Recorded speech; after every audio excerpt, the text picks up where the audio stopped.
Hi there. My name is Rollo, currently a student at the University of Melbourne. To study here, I had to fly here from Singapore, leaving my beloved girlfriend and dearest family behind. And there are many more people who are like me, separated with their loved ones by thousands of miles. However, we can take comfort in the fact that technology has improved over the years, changing our ways of communicating. We went from sending letters, to calling, messaging, and now, we even have video calls. Still, this doesn't stop people from worrying about long-distance relationships. Why? Partly because of the idea that internet cannot mediate intimacy. But this is not true. Internet can mediate intimacy with the aid of other technologies. In fact, I argue that Internet ability to mediate intimacy has influenced the very idea on what is intimacy. In this video, we look at what is intimacy, its relevance to relationships, how Internet technology can mediate intimacy, and how it has affected the concept of intimacy. What is intimacy? Linguistically, we can say it's closeness of a relationship, but in the study of society and relationships, intimacy is something much more complex. In general, intimacy inspires thoughts of closeness, warmth, and shared affection. Popula defines intimacy as the sharing of one's innermost being or essence, such as strength and vulnerability, weakness and competence with another, and at the same time, it is the experience of another's wholeness, an awareness of the innermost character of the person and tuning into his or her reality. With multiple research done on the topic of intimacy, scholars such as Kakabats theorized that there are 4 forms of intimacy: physical, emotional, cognitive, experiential. Physical intimacy is about sensual proximity or the physical touch. This form of intimacy is linked to studies on how intimacy is a biological need. Infants, for example, are found to have a need for physical intimacy. Gordon found that infants, on an instinctual level, desire people to be around them and to hold them. Without this physical intimacy, the child's growth will be severely affected. Sexual desires are also related to this carnal need for physical intimacy. Some examples of physical intimacy are hugging, kissing, or even holding hands, all which involves being in another person's personal space. Emotional intimacy is what we call the feeling of falling in love. It also entails the ability to freely share feelings and emotions within the relationship, a way of empathy. Emotional intimacy humanizes us, going beyond a relationship of profit. This form of intimacy is hugely dependent on the trust and bonds between the parties. Some examples of emotional intimacy are being able to freely cry in the presence of another or in turn, being affected by another's emotion and end up feeling the same way, for example, feeling happy just by observing happiness from your partner. Intimacy comes from the combination of 2 Latin words, intim, which means to tell or to inform, and intimus, which means innermost. This means that intimacy requires information of your innermost. Intuitively, this sounds compelling as an argument for what is emotional intimacy, which is true as they are all forms of intimacy, but I will use this to lead us to the next form of intimacy, cognitive intimacy. Cognitive intimacy or intellectual intimacy, according to Kakabats, is the exchange of thoughts or sharing of ideas while being able to enjoy both the similarities and differences in the opinions. This form of intimacy can also include the divulge of private, personal information in a mostly reciprocal manner. Often people bury thoughts deep within themselves, especially if that thought is something that does not fit with the social norm, but cognitive intimacy means being able to share even those deepest, darkest secret of yours. Examples of cognitive intimacy are sharing what's your favorite song and the story behind it, talking about your opinion on your own appearance and discussing ways to improve on certain aspects, or making an important decision together. Experiential intimacy is when people get together to actively involve themselves with each other, without the focus being on communications but just to be involved in mutual activities with one another. The focus is not on sharing words, feelings or physical interactions, it is being able to share an experience. This creates memory that is unique to the parties, strengthening the bonds between them. Some examples of experiential intimacy are doing extreme sports together for the first time, taking a stroll in the park, or cooking together.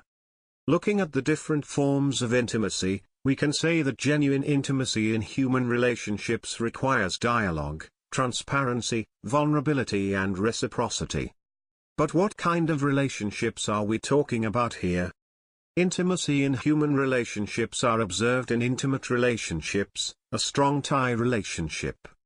According to Crackhart, a strong tie relationship differs from a weak tie relationship where the interactions are often for specific purpose. The relationship with our real estate agent, for one, is a weak tie relationship. On the other hand, a strong tie relationship is a multi-layered emotional relationship, where intimacy is involved and there is an affective characteristic. This is especially true for a particular type of strong tie relationship called the Philos relationship, our relationship that has interaction, affection and a significant amount of time invested. This Philos relationship constitutes a base of trust that can reduce resistance and provide comfort in the face of uncertainty. Examples of this are the relationship we have with our lover and our family. Like mentioned, intimacy inspires thoughts of closeness, warmth and shared affection and requires dialogue, transparency, vulnerability and reciprocity. So the questions about whether Internet can mediate intimacy revolves around the concept of space. Intimacy requires the self-disclosure of privileged knowledge, which is something intuitively private. We question if Internet, a space that is largely public, can provide a private space where people can carry out this act of self-disclosure without having concerns about privacy. This is the intima of intimacy, which is to share. Intimus, the innermost, is related to another question. Intimacy requires depth and wholeness, but can the Internet provide a space that is functional enough to communicate this depth and wholeness? We need to bear in mind that intimacy is multidimensional. Intimacy goes beyond effecting and is process of affecting. Hence these two main questions brought doubts into the idea of Internet technologies being able to mediate intimacy. The Internet is a giant space to share. We take information, input information on all sorts of platforms. Humans depend on information for survival and it is ingrained in us to prioritize it. Intimacy is a form of information exchange. A huge part of intimacy is the partaking in your partner's life, to be well informed of their activities. It is easy for a couple on a date, as they are physically next to each other, and they can pick up details such as body language, size, stray comments, etc. Social scientists call this ambient awareness. This ability to pick up these snippets of information contributes to intimacy as emotions and thoughts are transmitted. This is also partly why face-to-face communication has more depth. But Thompson, in his study, has shown that Internet technologies have caught on and is already providing this sort of interaction. Snapchat and Twitter are platforms where users post updates of themselves that are short and without much meaning by itself, but when combined, these updates paint a picture of the user's day-to-day activities and, the choice of words, tone or even location, convey the emotions of the user as they go about their routine. This is just one of the many uses of Internet technology that can be used as an argument for how Internet fulfills the transparency and depth required of intimacy, albeit in a different manner. The key idea is that we share so much information on the Internet, knowingly and unknowingly, and this information communicates with other people to give even more context to the conversation held over the Internet. It is also easy to argue that the Internet is too transparent, that it lacks the privacy required for a self-disclosure of privileged knowledge, but the Internet has private options that are akin to a private setting in a physical environment. People argue that a WhatsApp conversation is prone to be spied on, but likewise, a conversation in a locked room can be eavesdropped by people outside the room.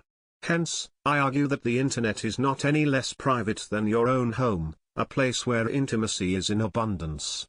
The last doubt is about the ability of Internet to mediate the wholeness of intimacy, to allow the individual to affect and not just effect. We have to view Internet and the technologies that uses it as more than just instruments. But I defines technology as a means to an end and put them at the opposite spectrum of intimacy. But the internet is now more than a tool, as it is an extension of us. If it is a part who we are, there should not be any doubt that internet technologies can mediate intimacy, like how other parts of us, such as the mouth, can do so as well. People no longer go on the internet just to find a specific information. Internet is a part of life and there are many effective aspects of it. Discussion on societal and political issues that used to be held over coffees and newspaper are now held online, and these discussions often impacts how policies are drawn up. Cyberbullying is also a negative way how the internet is effective. Thus, we can safely say that the internet is a larger space than we think, and we are able to mediate much more than we expected. After addressing the questions, we look at how internet-powered fatigue technologies can mediate the different forms of intimacy. Physical intimacy is a tricky one, but in recent times, more technologies have been developed to mediate this form of intimacy. Some examples are Freble, a device that connects over the internet to allow partners to simulate the action of holding hands. Apple Watch has a function which allows user to send their heartbeat in the form of pulsation to their partners. These technologies simulate touch as well as presence, thus the mediation of physical intimacy. Emotional intimacy is a form of intimacy that is well mediated by internet. Emojis have existed to allow for the communication of emotions and is widely used in communication. Facebook, for one, has implemented a react button where users can react in a multitude of emotions, such as surprised, happy or sad. Cognitive intimacy is the most straightforward, as internet provides numerous ways for people to communicate their thoughts and ideas with one another. WhatsApp, Facebook all allow for this level of communication. Concerns regarding privacy is mitigated by the use of private messaging apps such as Between, an app that only allows for communication between two individuals and is fully encrypted. Experiential intimacy is also a form of intimacy that development of technologies have assisted in it being mediated. Technologies such as sensing bed, a pair of bed that are linked so that when one lies on a side of the bed, warmth is transmitted to the other bed, signifies the presence of your loved one and allows us to partake in the same activity of sleeping together. Another more common technology is vibrators. Many vibrators come with a function to connect to the internet and be wirelessly controlled by a partner, allowing two to take part in a sexual activity together. This is also a way how the sexual aspect of physical intimacy can be mediated. In conclusion, internet technology has shown the capabilities of being able to mediate intimacy in strong tie relationships, but at the same time, scholars such as Gross argue that internet technology has also contributed to a detraditionalization of the concept of intimacy. For one, intimacy is not limited to just being private. With the advent of internet and social media, couples and families use these platforms to broadcast certain shared messages or content that are viewed by the public yet still mediates intimacy. Another example, visiting your family on a systematic basis used to be a norm for children who left home, but it is no longer the case. The connectivity of the internet meant that information is now easily shared so parents and children can get updates on each other without the need to visit. The same goes for love and marriage. The concept of sexual intimacy being tied to only an intimate relationship has been long gone.